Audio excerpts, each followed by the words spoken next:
मी प्रकाश कोल्हे, प्रजाशक्ती श्रमिक संघटनेचा संस्थापक अध्यक्ष आहे. आमच्याकडे 2 कंत्राटी कामगार आलेले आहेत. त्यांना कामावर कोणतीही पूर्वसूचना न देता त्यांना कामावरून कमी करण्यात आलेलं आहे. आमचं म्हणणं नांदेड महानगरपालिकेला निवेदन दिलं आणि त्यांना म्हटलं की बाबा ह्या लोकांना कामावरून का काढलं, यांना कामावर घ्या. त्यांच्याकडे ते दाखवत आहेत की त्यांच्याकडे एक आधार कार्ड आहे, त्याच्यावर जन्मतारीख 1/1/1950 असं ते दाखवत आहेत.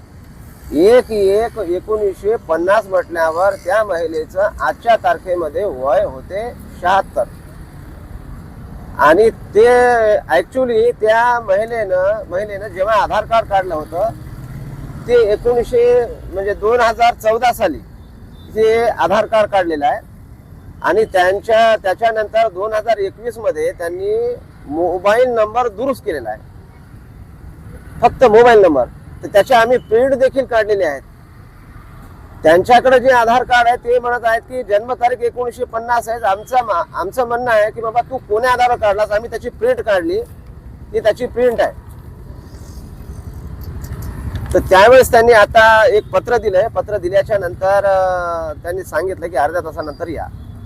दुसरी मागणी होती की एक महिना आहे, तिचं 1 महिन्याचा पगार जे आहे ते त्यांनी दिला नाही. ती कामावर आहे, कार्यरत आहे.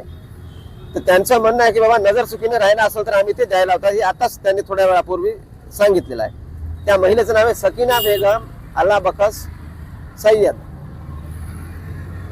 त्या महिलेचं 1 महिन्याचा पगार 8 महिन्यापासून रोखून धरलेला आहे. आणि असे मला वाटते किती बाकी आहेत हे मला माहित नाही, परंतु जो कामगार आमच्याकडे येतो आम्ही त्यांची दखल घेतो आणि त्यांचे प्रश्न सोडवण्याचा प्रयत्न करतो.